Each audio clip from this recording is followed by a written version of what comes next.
अस्सलाम वालेकुम स्टूडेंट्स। अल्लाह ताला के बबरकत नाम से शुरू जो बहुत मेहरबान हायत रहम करने वाला है।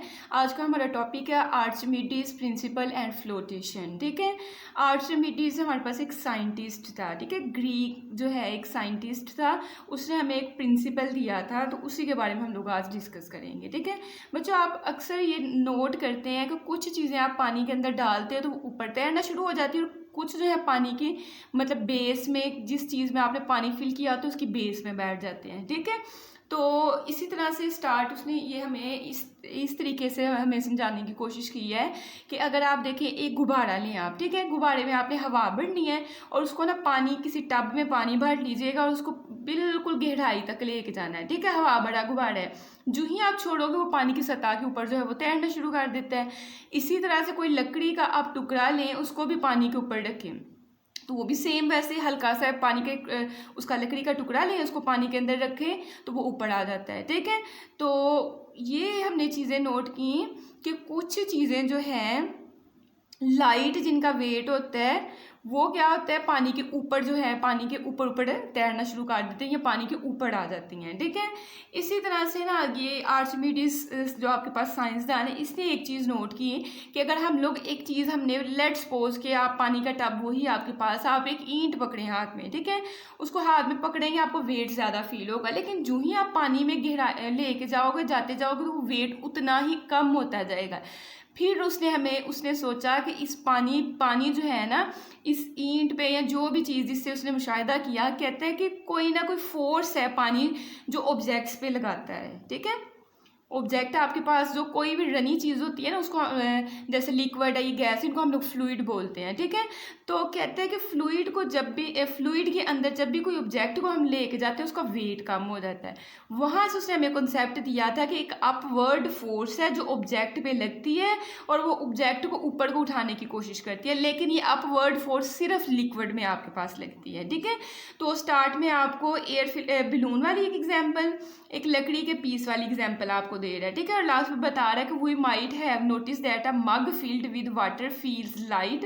कहता है कि एक पानी का बड़ा आप मग ले लें, जग ले लें, उसको पानी के अंदर जब करोगे तो उसका जो वेट है वो कम फील होता है, बट फील्स हैवी, लेकिन ज़्यादा वेट उसका फील होगा as soon as we take it out of water, जब भी हम पानी से बाहर निकालते हैं। तो ये तो उसकी सिंपल सी बातें थी। मेन चीज़ आपकी यहाँ से स्टार्ट हो रही है कि आपने ये लिखनी है, उसके बाद आपने थोड़ा सा यहाँ से इंट्रो देना है कि ग्रीक साइंटिस्ट है आर्चिमीडीज, जिसने नोट किया कि that there is an upward force which acts on an object which is kept inside a liquid. किसी भी लिक्विड के अंदर अगर हम एक ऑब्जेक्ट रखते हैं तो उस पर अपवर्ड फोर्स लगती है, कोई फोर्स है जो उसको ऊपर को उठाने की कोशिश करती है। ठीक है, तो एज अ रिजल्ट इसके नतीजे के तौर पर an apparent reduction in weight of the object is observed. उसने कहना है कि लिक्विड के अंदर आप अगर कोई ऑब्जेक्ट डालते हैं तो उसका नतीजा क्या होता है कि एक upward apparent reduction in weight, आपके पास उस चीज़ का वजन जो है ना वो आपको कम फील होता है। ठीक है, apparent reduction in weight of the object is observed.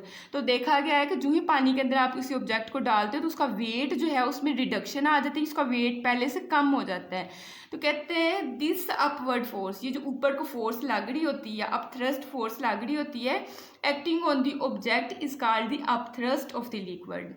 जो आपके पास अपवर्ड फोर्स किसी ऑब्जेक्ट पे लगती है ना, उस फोर्स को कहते हैं upthrust of the liquid, liquid की अपथ्रस्ट फोर्स। ठीक है, तो अगर आपको अपथ्रस्ट की डेफिनेशन आ जाती है तो आप यहाँ से लेके यहाँ तक लिखोगे।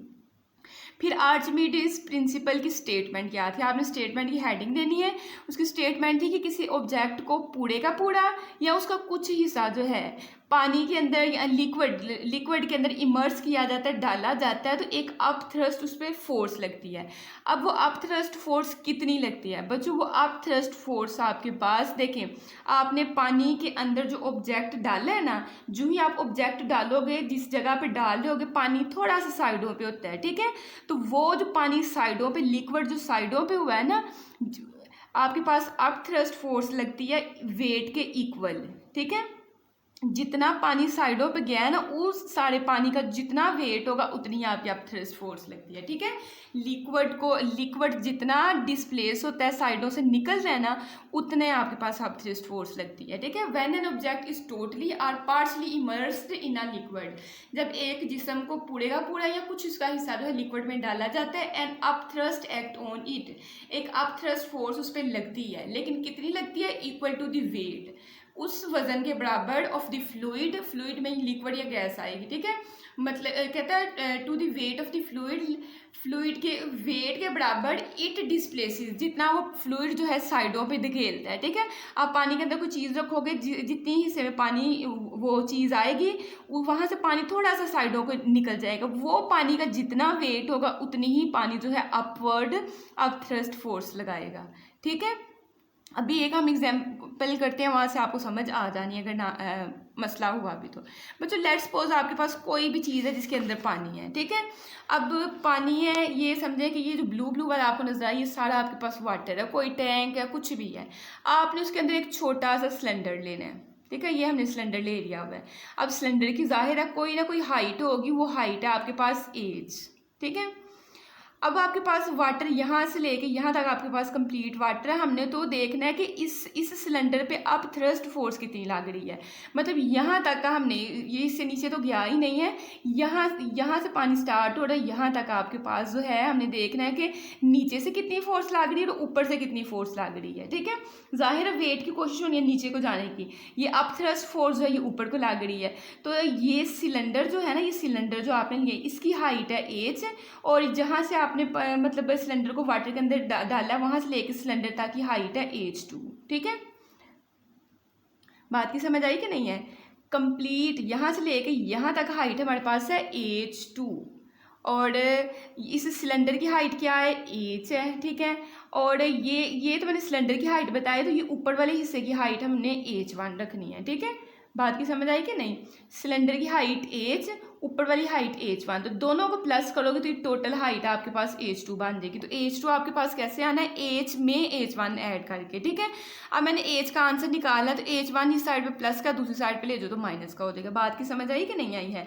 अगर मैंने ये सिलेंडर की हाइट निकालनी है, तो टोटल हाइट में से ये वाला हिस्सा माइनस कर दो, तो पीछे आपके पास ये वाला हिस्सा बच जाएगा। ठीक है, टोटल हाइट ये है, मुझे बस इतना सा आंसर चाहिए यहाँ से लेके यहाँ तक, तो ये वाला हिस्सा इसमें से माइनस कर दो, मतलब H2 माइनस H1 कर दोगे, टोटल में से ये हिस्सा निकाल दोगे तो आपके पास ये वाला हिस्सा बचेगा। तो H2 minus H1 is equal to H। ठीक है, बात की समझ आई कि नहीं? अब आपने हाइट निकाल लिया है, मुझे बताएं कि हमने प्रेशर का पीछे फार्मूला पढ़ा है ना, P is equal to rho g h, पढ़ा है ना? तो देखें हाइट आपके पास आ गई है, तो हाइट अगर कहीं आपके पास हाइट का यहाँ मकसद आप लोग डेप्थ गहराई। ठीक है, तो जब आपके पास डेप्थ यहाँ H2 H1 और H है, तो इसका मतलब वहाँ प्रेशर भी होगा। ठीक है, क्योंकि प्रेशर के फार्मूले में रो जी एच आता है। ठीक है, अब आपके पास लिक्विड जो है, जैसे वाटर फॉर एग्जाम्पल हम लोग ले रहे हैं, उसकी वैल्यू फिक्स होती है 1000। ठीक है, जी की वैल्यू 9.8 फिक्स होती है, तो मतलब प्रेशर जो होता है वो एज पे, डेप्थ पे डिपेंड करता है।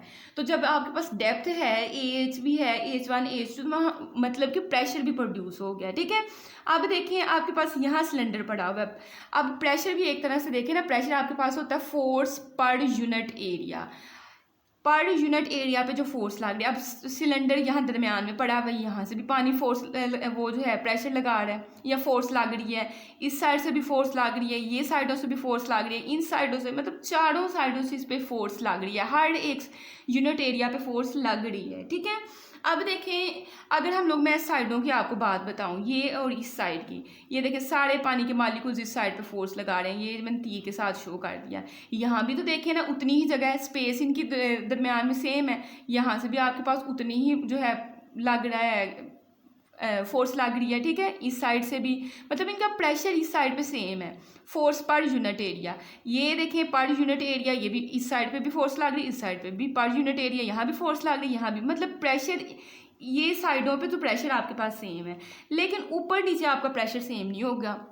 उसकी रीज़न क्या है? अपनी बुक पे नोट करें, ये जो हाइट है ना, ये हाइट हम यहाँ से स्टार्ट कर रहे हैं, ये बिल्कुल थोड़ी सी हाइट है, और ये वाली हाइट जो है ये ज़्यादा हाइट है, तो मतलब प्रेशर यहाँ कम होगा और यहाँ प्रेशर आपके पास ज़्यादा होगा। तो साइडों वाला तो आपको कैलकुलेट करने की ज़रूरत नहीं क्योंकि वो बैलेंस हो गया है, ठीक है, क्योंकि स्पेस इस साइड पे ऊपर नीचे जहाँ मर्जी देख ले सेम है। लेकिन यहाँ आपके पास जो है यहाँ आपके पास हाइट डिफरेंट आ रही है, इसलिए यहाँ प्रेशर भी डिफरेंट होगा, ठीक है। तो अगर मैं जो ऊपर फोर्स लग रही है उसको मैं F1 का लेट्स सपोज हम लोग नाम देते हैं, इस एरिया पे ऊपर वाले एरिया पे जो फोर्स लग रही है उसको हम F1 का नाम देते हैं। तो इसके लिए अगर प्रेशर निकालना होगा तो प्रेशर का फार्मूला रो जी एच है ना, तो अगर यहाँ F1 है तो प्रेशर को P1 का नाम दे दो। और हाइट जो है, हाइट अब देखें यहाँ तक ये जो हाइट है उसको हमने H1 रखा हुआ है, तो यहाँ H की जगह H1 आ जाएगा। इसी तरह अगर हम लोग बात करते हैं प्रेशर P2 की, तो P2 के लिए आपने क्या करना है कि इस P2 जो आपके पास जो F2 फोर्स लग रही है वो इस सिलेंडर पे लग रही है, और सिलेंडर यहाँ से लेके यहाँ तक उसकी हाइट क्या है H2 है। तो इसके लिए अगर F2 के लिए आप प्रेशर निकालोगे P2 is equal to rho g H2 आपके पास बन जाएगा, ठीक है। अभी हमने प्रेशर निकालना है। अब प्रेशर निकाल के पर यूनिट एरिया अब हमने देखना है कि हर एरिया पे हर पार्टिकल कितना लगा रहा है, तो प्रेशर से हम लोग फोर्स निकालेंगे। अब फोर्स का फार्मूला आपके पास क्या होता है, देखिए प्रेशर होता है फोर्स ओवर एरिया। तो अगर मैंने एफ का आंसर निकालना है तो ए साइड पे मल्टीप्लाई हो रहा है, पी के डिवाइड हो रहा है, पी के साथ जाकर मल्टीप्लाई हो जाएगा, तो एफ का आंसर आ जाएगा पी ए, ठीक है। तो सबसे पहले मैंने यहाँ F1 निकालना है, F1 निकालना है तो प्रेशर आपके पास क्या आ जाएगा P1 आ जाएगा। तो P1 का आंसर जो है रो जी H1 है। देखें F1 आपके पास P1A, F2 आपके पास P2A आएगी, ठीक है। P1 का आंसर रो जी H1 मैंने ऊपर से दे के यहाँ लिख दिया और A आपके पास ऐसे आएगा। P2 का आंसर भी रो जी H2 लिख दिया और A आपके पास ऐसे आएगा। तो कैसे हमने हाइट से पहले प्रेशर निकाला, ठीक है, फिर पर यूनिट एरिया के हिसाब से हमने फोर्स निकाल ली है कि ये जो F1 फोर्स है वो कितनी लग रही है और F2 फोर्स कितनी लग रही है आपके पास, ठीक है। तो देखें यहाँ देखें रो और जी दोनों में सेम है, बस H1 हाइट डिफरेंट आई है यहाँ भी और यहाँ भी हाइट आपके पास डिफरेंट आई है, ठीक है।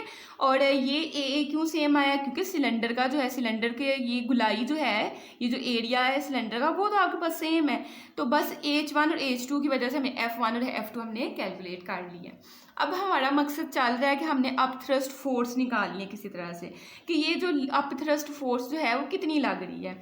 अब देखिए आपके पास अगर आपने F2 अब मतलब कि नेट फोर्स आपने निकालनी है कि ये लिक्विड जो है ये ऊपर से जो आपके पास जितनी फोर्स लगा रही है और नीचे से ऊपर की तरफ फोर्स लगा रही है, मतलब नेट फोर्स निकालनी है। तो आप क्या करोगे, ज़्यादा कौन सी है, ये वाली F2 में से माइनस कर दोगे F1। तो ये देखिए F2 माइनस F1। अब F2 का आंसर जो है हमने यहाँ निकाला हुआ रो जी H2A, मैंने वो लिख दिया, और F1 की जगह रो जी H1A लिख दिया हमने, ठीक है।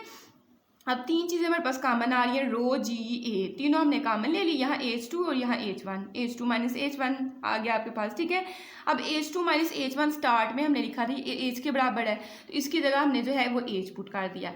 अब मुझे बताएं कि हमने एरिया का फार्मूला पढ़ा है कि एरिया क्या होती है, हम लोग पढ़ते हैं लंबाई ज़रब चौड़ाई ज़रब ऊंचाई, length multiply width multiply height.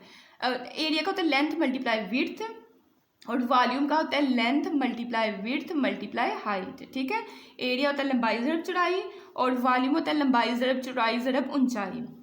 तो देखें एरिया हमें दिया हुआ है, लंबाई और चौड़ाई दी हुई है, इसके साथ एज जब ये दोनों इकट्ठे हो जाएंगे तो मतलब हाइट भी आपके पास आ गई। तो ये एज को अलग-अलग लिखने के बजाय इनकी जगह मैं ये लिख सकती हूँ ना वॉल्यूम, इसकी जगह हमने वी लिख दिया, ठीक है। उसके बाद आपने ये वाला कुछ नहीं करना, आपने यहाँ से बताना है कि रो जी वी जो है ये क्या है, is the weight of the liquid displaces, क्योंकि हमने कहा था पीछे हमने कहा था up thrust equal to the weight of the liquid it displaces, ठीक है। अप थ्रस्ट फोर्स उतनी लगेगी जितने के लिक्विड हम जो है ऑब्जेक्ट ने लिक्विड को डिस्प्लेस किया, उस जगह से पड़े हटाया, उस वेट के बराबर आप थ्रस्ट फोर्स लगेगी, ठीक है। तो यही वो चीज़ लिखी है कि rho g V is the weight of the bird displaces. अब अगर आप इससे भी नहीं समझ आए तो देखिए मेरे पास आप थ्रस्ट फोर्स का आंसर आया रो जी वी आया हुआ ना, जी और वी आया हुआ है, ठीक है। अब मैंने यहाँ लिख रही हूँ कि वेट के बराबर है, कैसे ये वेट के बराबर है देखिएगा। रो का मतलब होता है डेंसिटी। तो डेंसिटी का फार्मूला क्या होता है, मैस ओवर वॉल्यूम। और ये जी आपके पास ऐसे ही, और आगे ये वॉल्यूम भी आपके, ये दोनों चीज़ें मैंने वैसे लिखी, बस डेंसिटी की जगह मैस ओवर वॉल्यूम लिख दिया। वॉल्यूम से वॉल्यूम काट गया, पीछे एम जी रहेगा। और एम जी किसका फार्मूला होता है, डब्ल्यू का। तो ये वाकई ही वेट के बराबर आती है, ठीक है। Rho g V is the weight of the liquid it displaced, ठीक है।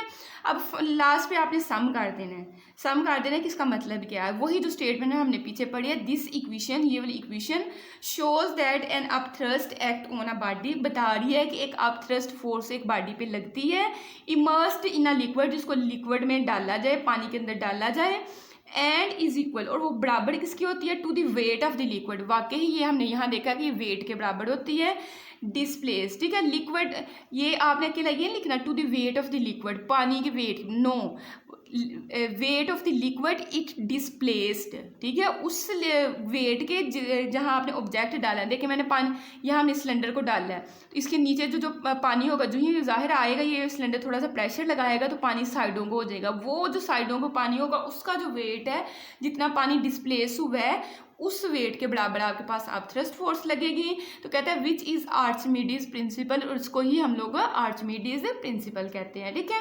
नेक्स्ट आपके पास है एग्जाम्पल 5.2, जो कि मैं पहले ही आप लोगों को न्यूमेरिकल्स के साथ ही जो है इसको अपलोड कर दिया हुआ है, तो वो आप वहाँ से देख सकते हैं, ठीक है। न्यूमेरिकल्स की एक पूरी वीडियो और जो है उसकी एग्जाम्पल्स की मैंने इकट्ठी जो है अपलोड की है, तो आप वहाँ से देख सकते हैं।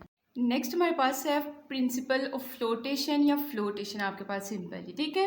पीछे हमने पढ़ा कि किसी भी ऑब्जेक्ट को जब लिक्विड में डाला जाता है तो उस पर अपथ्रस्ट फोर्स लगती है। कितनी अपथ्रस्ट फोर्स लगती है, जितनी कि वो ऑब्जेक्ट जिसको पानी में डाला जाता है उसके नीचे जो वाटर आता है उसको पीछे को डिस्प्लेस करता है, साइडों पे डिस्प्लेस करता है, उसके वेट के बराबर अपथ्रस्ट फोर्स लगती है, ठीक है। अब फ्लोटेशन में आप लोग क्या पढ़ेंगे, देखिए बच्चों, कुछ ऑब्जेक्ट्स जो होते हैं वो वाटर के अंदर गहराई में जाके बैठ जाते हैं, मतलब उसमें डूब जाते हैं, और कुछ उसकी सरफेस पे तैरते हैं। तो प्रिंसिपल ऑफ फ्लोटेशन हमें यही बताएगा कि वो वाले ऑब्जेक्ट्स पानी के अंदर डूब जाते हैं जिनका जो वेट होता है ना वो ज़्यादा होता है, ठीक है। किससे ज़्यादा होता है, जिन ऑब्जेक्ट्स का वेट अपथ्रस्ट फोर्स से ज़्यादा होगा वो पानी के अंदर डूब जाएंगे, ठीक है। और जिनका वेट, कोई भी ऑब्जेक्ट आपने पानी में डाला है, उनका जो वज़न है वो अपथ्रस्ट फोर्स से कम है। अब कम है मतलब अपथ्रस्ट फोर्स ज़्यादा लग रही है, वेट कम है, तो वो ऊपर ही तैरता आपके पास रहेगा, ठीक है।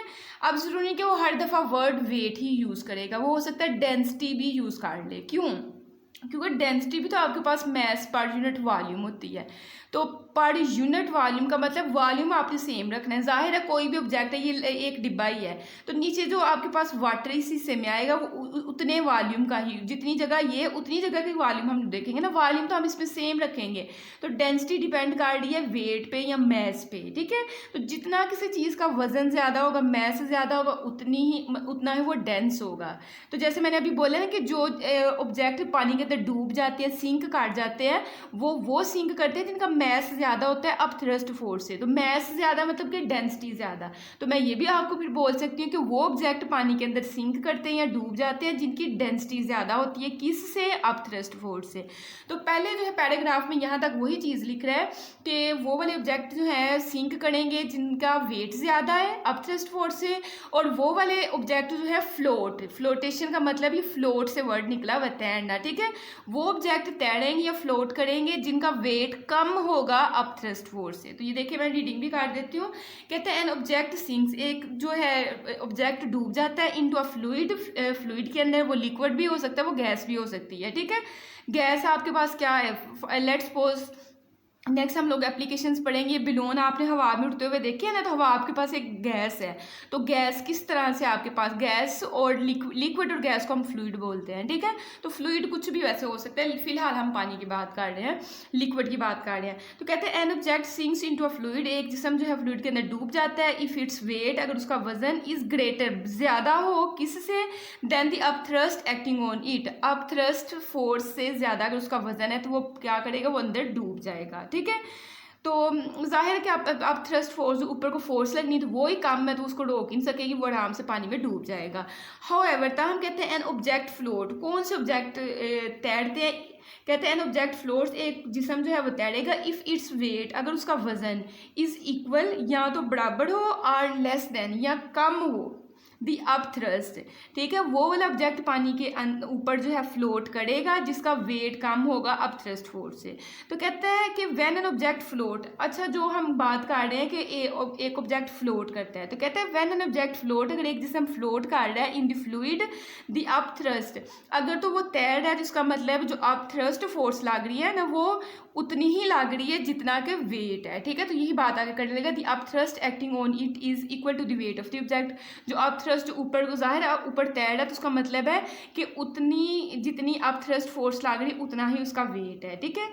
अब कुछ चीज़ें होती हैं जो आपके पास जो है कंप्लीटली गहराई में जाकर बैठ भी नहीं जाती और बिल्कुल जो है ऊपर भी नहीं होती हैं पानी की सरफेस पे, ठीक है। कुछ जो है पानी के अंदर चल रही होती हैं चीज़ें, तो उसमें क्या होता है आपके पास, उसमें जो है आपके पास अब ऑब्जेक्ट जो है वो उतना ही सिर्फ डूबता है जितना कि उसका वेट होता है और जितनी देर तक आप थ्रस्ट फोर्स उसको ऊपर होल्ड कर सकती है, ठीक है। तो यही चीज़ लिख रहा है कि मैंने object floats in a liquid the up thrust acting on it is equal to the weight of the object, यहाँ तक बस आपने करना है, ठीक है। दो बातें बस की हैं कि चीज़ आपके पास डूबेगी वो जिसका वेट ज़्यादा होगा अप थ्रस्ट फोर्स से, और ऊपर तैरेगी बिल्कुल वो टॉप पे वो तैरेगी जिसका वेट जो है क्या होगा, कम होगा अप थ्रस्ट से, ठीक है। उसके तो प्रिंसिपल ऑफ फ्लोटेशन आपके पास क्या है, कहता है अ फ्लोटिंग ऑब्जेक्ट, फ्लोटिंग ऑब्जेक्ट मतलब वो बॉडी कोई भी जिस्म जो तैर रहा है, डिस्प्लेसिस अ फ्लूइड हैविंग वेट, कहता है एक फ्लूइड को वो जो डिस्प्लेस करेगा या पड़े हटाएगा वो कितना, equal to the weight of the object, अपने ही वेट के जितना जो है लिक्विड को जो है वो डिस्प्लेस करिए। लेट्स सपोज कैसे आप समझें, एक आपके पास जो है एक हम लकड़ी का ना वो ले लेते हैं, ब्लॉक ले लेते हैं, ठीक है, इस तरह का लेते हैं कि वो पानी के ऊपर तैरे। अब लकड़ी के ब्लॉक का हमने पहले मैस जो है वो देख लिया कि मेरे पास 5 किलो का ये है, ठीक है, या जितने का भी है, ठीक है, 5 का ही कर लें जितने का भी, अगर उतना ही आपके पास फ्लूइड वाटर का भी आप वेट करें, अगर 5 लीटर ही वाटर होता है तो फिर आपके पास ऑब्जेक्ट जो है फ्लोट करेगा, ठीक है। फ्लोटिंग ऑब्जेक्ट जो है उतना ही नीचे से लिक्विड या वाटर को डिस्प्लेस करते हैं, पड़े हटाते हैं, कितने वेट के बराबर, जो उन्होंने लिक्विड जो उन्होंने डिस्प्लेस किया ना उसका वेट करें और उस ऑब्जेक्ट का जो ऊपर तैर है उन दोनों का वेट करें, अगर तो बराबर है तो फिर आपके पास जो है ऑब्जेक्ट क्या करेगा, फ्लोट करेगा, फ्लोटिंग ऑब्जेक्ट कहलाएगा। यही प्रिंसिपल ऑफ फ्लोटेशन है, ठीक है। अब इसके कुछ रोज़मर्रा ज़िंदगी में एप्लीकेशंस हैं, ये कहाँ कहाँ यूज़ होता है। पहली एप्लीकेशन है हॉट एयर बलून, ठीक है, न्यूमेरिकल भी हमने उसमें एक ही है जिसमें हॉट एयर बलून की उसकी एग्जाम्पल दी हुई थी, ये उसकी शेप होती है। अब हम बार बार बात कर रहे थे फ्लूइड की, ठीक है, फ्लूइड आपके पास लिक्विड भी हो सकता है, एयर भी हो सकता है। अब ये हॉट एयर बलून जो है हवा के अंदर देखें डिफरेंट गैसेज हैं, तो क्या है कि गैसेज जो हैं ये एक ना सर्टन हाइट पे जाते हैं, ये लोग क्या करते हैं एक स्पेसिफिक हाइट से जंप जो ही करते हैं ना नीचे को, तो एक स्पेसिफिक हाइट तक नीचे आते जाते हैं तब तक जब तक कि इनके पास इनका जो इसका जो वेट है ना, जब इस हॉट एयर बलून का वेट और जो एयर हवा जो साइडों पे लग रही है वो आपके पास जो है आप थ्रस्ट जो फोर्स इस पे लग रही है वो जब बैलेंस हो जाती है ना, तो ये फिर दरमियान में मिड एयर में जो है ये आराम से जो है उड़ता रहता है, ठीक है। ये तब तक नीचे आता जाएगा जब तक इसका वेट और नीचे से जो अप थ्रस्ट फोर्स, पहले इसका वेट ज़्यादा होता है, ठीक है, हवा के जो अप थ्रस्ट फोर्स उससे ज़्यादा होता है, ये आराम से नीचे आता जाता ज़ाहिर जब जूं नीचे आपके पास आएगा तो उतनी मतलब ये नीचे तक आएगा जब तक अप थ्रस्ट फोर्स जो है इतनी ना हो जाए जितना इसका वेट है। जब ये दोनों बराबर हो जाते हैं तो ये मिड एयर में जो है आराम से जो है उड़ता रहता है।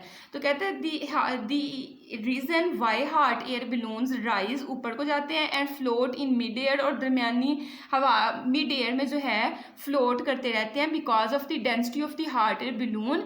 क्यों? क्योंकि डेंसिटी या इसका जो मैस है ना हॉट एयर बलून का ये कम हो जाता है देन दी सराउंडिंग एयर, जो इसके आसपास की जो एयर इस पे जो लगा रही है ना सराउंडिंग एयर से जो है इसकी डेंसिटी जो है या मैस जो है वो क्या हो जाता है, कम हो जाता है, इसलिए ये आराम से जो है ऊपर तैरता रहता है, ठीक है। यहाँ बराबर हो जाए, यहाँ कम हो जाए, तो ये तैरता रहता है।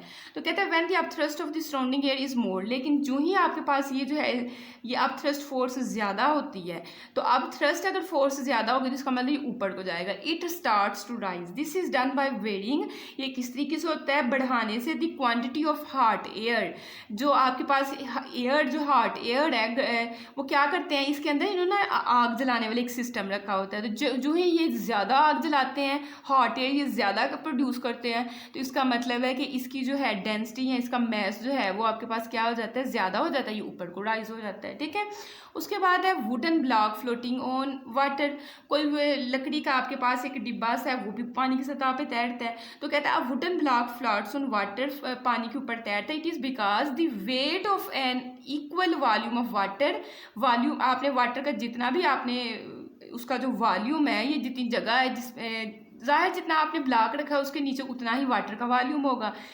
Greater than the weight of the block. ठीक है, आपके पास वाटर जो है जिसके ऊपर एक ब्लॉक जो तैर है, तो कहता है कि वाटर का वॉल्यूम मतलब कि मैस असल में ज़्यादा है किससे, ब्लॉक से। ठीक है, मैस ज़्यादा है वाटर का, तो वाटर जो है अपथ्रस्ट फोर्स वो ज़्यादा लगाएगा, ब्लॉक का ज़ाहिर वेट ही उससे कम है, तो ब्लॉक ने आराम से ऊपर तैरते रहना। ये दूसरी वर्डिंग में आपको थोड़ा सा बता रहा है वॉल्यूम वाली वर्डिंग में। ठीक है, कहता है according to the principle of flotation, principle of flotation हमने क्या पढ़ा है, अभी हमने पढ़ा है कि आप बॉडी फ्लोट, एक ऑब्जेक्ट जो है वो तैरेगा if it displaces water in is equal to the weight of the body, जो बॉडी ऊपर तैर रही है ना, जितना उस बॉडी का वेट है उतना ही नीचे से लिक्विड को पड़े हटाता जाए, डिस्प्लेस करता जाए, तो फिर बॉडी जो है फ्लोट करती है। तो कहते हैं when it is a partially और कम्प्लीटली मस्ट इन वाटर, तो कुछ चीज़ें मैंने पहले आपको बताया कम्प्लीटली वाटर के अंदर जो है वाटर के ऊपर तैरते हैं, या कुछ पार्शली उसमें डिप हुई होती हैं। ठीक है, वो अपथ्रस्ट फोर्स और वेट का थोड़ा सा जो फर्क होता है उस वजह से हो जाता है। फिर बाद में हमारे पास है शिप्स एंड बोट्स। अब आपके पास जो शिप्स और बोट्स होती हैं ना, वो भी प्रिंसिपल ऑफ फ्लोटेशन के मुताबिक ही बनाई जाती हैं। ठीक है, ये तब तक वाटर की सरफेस पे तैरती हैं जब तक इनका जो है आपके पास इनका वेट और जो इन पे अपथ्रस्ट फोर्स लग रही है या नीचे जो वाटर होता है उसका वॉल्यूम जो होता है, दोनों चीज़ें बैलेंस होते हैं तो ये तैरते हैं। लेकिन जो ही वेट ज़्यादा हो जाता है तो ये आपके पास डूब जाती हैं। तो यही चीज़ें लिख रहा है कि शिप्स और जो बोट्स हैं प्रिंसिपल ऑफ फ्लोटेशन पे तहत बनाई जाती हैं। ये क्या करती हैं, मुसाफिरों को जो है लेके जाती हैं, एंड गुड्स ओवर वाटर, और कुछ अशिया भी इनके ज़रिए एक मुल्क से दूसरे अशिया मतलब चीज़ें लोग जो है भिजवाते हैं एक कंट्री से दूसरी कंट्री, तो इसलिए शिप्स और बोट्स इस्तेमाल की जाती हैं। और ये कहता है कि ये डूबती कब है, it would sink in water if its total weight, अगर कश्ती का वेट जो है बिकम ग्रेटर ज़्यादा हो जाएगा तो उसका मतलब वो पानी के अंदर अपथ्रस्ट फोर्स से ज़ाहिर है अगर वेट ज़्यादा होगा तो वो पानी के अंदर डूब जाएंगे। तो यही चीज़ बता रहा है कि ये सिंक कब करती हैं। उसके बाद सबमरीन के बारे में आपने 9th में पढ़ा था। आप डोजें जो है आपके पास वो कभी जो है पानी के अंदर डूब जाती हैं और कभी पानी के ऊपर जो है तैरती हैं। पानी के ऊपर कब तैरती हैं, अब सबमरीन के अंदर होते हैं पानी के बड़े बड़े टैंक होते हैं। ठीक है, जब उन टैंक को खाली कर दिया जाता है उसमें से पानी निकाल दिया जाता है तो मतलब उनका वेट कम हो जाता है। वेट कम हो जाता है तो ये अपथ्रस्ट वेट और अपथ्रस्ट फोर्स से दोनों चीज़ें बराबर हो जाती हैं, क्योंकि उनको डिज़ाइन इस हिसाब से किया जाता है कि बैलेंस हो जाए। ठीक है, जब इनको टैंक में से पानी निकाला जाए तो ये वाटर की सरफेस पे तैरते रहते हैं, लेकिन जो ही टैंकों को पानी के साथ बढ़ेंगे, पानी का भी ज़ाहिर है कुछ ना कुछ ऐसा वेट ज़्यादा हो जाता है शिप इसका सबमरीन का, तो ये पानी के अंदर डूब जाती है। तो यही सारी चीज़ें जो है इसमें एक्सप्लेन जो है की गई हैं। ठीक है, लास्ट तक तो ये सारा जो है आपने देख लेना है। और आई होप कि आपको वीडियो पसंद आई होगी। वीडियो पसंद आई है तो चैनल को लाइक करें, सब्सक्राइब करें, दोस्तों के साथ शेयर करें। अल्लाह हाफ़िज़।